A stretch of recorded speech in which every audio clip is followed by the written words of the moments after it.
My grandfather came to India in response to an appeal after reading a leaflet given to him by one of his patients. This leaflet depicted the urgent need of millions in India who were without medical aid and desperately needed help. Dr. John Scudder and his wife dedicated themselves to the medical and evangelistic work in India. They gave their entire lives, and their 7 sons, who all became doctors, and 2 daughters came back to India. I am the daughter of the youngest son, John. I was born in India and lived here until 5 years of age. During the Great Famine in 1875 in South India, it was reported that 3 million people died of starvation. Those were dark days with suffering and death on all sides, and a great impression was made on my young life. At the end of the famine, my father and mother took me to America. Even as a child, I stated most emphatically that I could never return to India.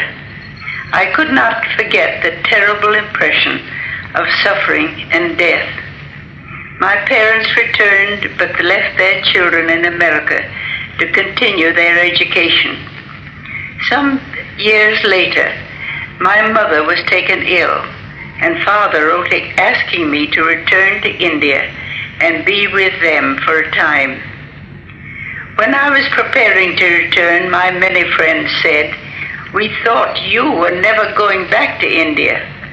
I said, "My mother is ill and needs me, and when she is better, I will come home. I will never remain in India." Little did I realize at that time that God wanted me to do with my life, and how He was going to lead me back to India and to this great medical work. I settled in Tindavanam in South India and did what I could to relieve my mother, and became specially interested in the Hindu girls' schools and the zananas. One evening, I was sitting alone in my room, reading, when I heard steps on the veranda, and soon a knock. I went to the door and saw a Brahmin gentleman. I asked him if I could do anything for him.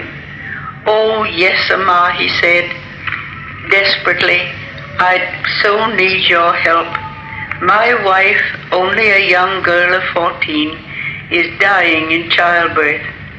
The Baba women can do nothing for her, and she may die. And Amma, she is such a lovely girl. I heard that you'd come to India, and I thought you could help her." But I replied, "I know nothing about childbirth. I cannot help you, but my father is a doctor, and I can bring him. He can save your little wife." Almost in horror, he raised his hands and bowed before me, saying, "I could not take a man into my house to care for my wife. No man can look upon my wife. If you cannot come, she must die." Again and again I urged him, saying that I would come with my father and do all I could under my father's direction. It could not be done. He could not have a man deliver his wife's baby. My heart ached for him, as with tears in his eyes he sobbed, "Then she must die, and oh, she is such a lovely girl." He left, and I sat down at my desk, feeling desperate. After some time I heard footsteps. Jumping up, I ran to the door, thinking that the Brahmin had returned to take my father. Instead, there stood a Mohammedan, and with the same request. He too turned away, repeating the same words, "Oh, she must die." I felt I could not bear it, and again I heard footsteps in the same evening. Similar requests came from a third man. I hurried to my father and mother and they were as sad as I. There was no sleep for me that night.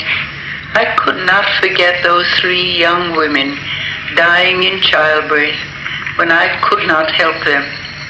By morning, my decision was made. I could go to America, study medicine, and return to India as a doctor to try to save the lives of those who needed me. After graduating from Cornell University, New York, I arrived in Vellore on the 1st of January, 1900, ready to take up work as a doctor. What marvelous changes I have seen. In 1900, Vellore was a small town of about 30,000 people. There were no dispensaries, no hospitals. Today, Vellore is a city of over 146,000. Today, we find a large government hospital, 2 mission hospitals, as well as a medical college affiliated with the University of Madras, where many young men and women are being trained to serve India as MBBS doctors. Medical help is being extended to the surrounding villages. In 1900, none of the villages were reached. In 1901, a Peugeot, a French motor car with 1 cylinder, was sent to me. I imagine none of my listeners have had the privilege of riding in a 1-cylinder car, and you cannot know what you have missed. But we did rejoice in this little car and made plans to visit the villages once a week with medical aid. The first day when we started out with our rather noisy Peugeot, the people on that country road who had never seen a motor car, seeing and hearing us coming, rushed off into the field shouting, "Oh, the devil is coming." We stopped the car and persuaded them to come and see. When they came, we found that nearly everyone in that group needed medical aid. Since that time, patients have come in from far distant villages with their sick and suffering ones. Now they love those life-saving ambulances and cars. The little 1-cylinder car has long ago been replaced by ambulances with doctors and nurses and evangelists bringing help and life to many.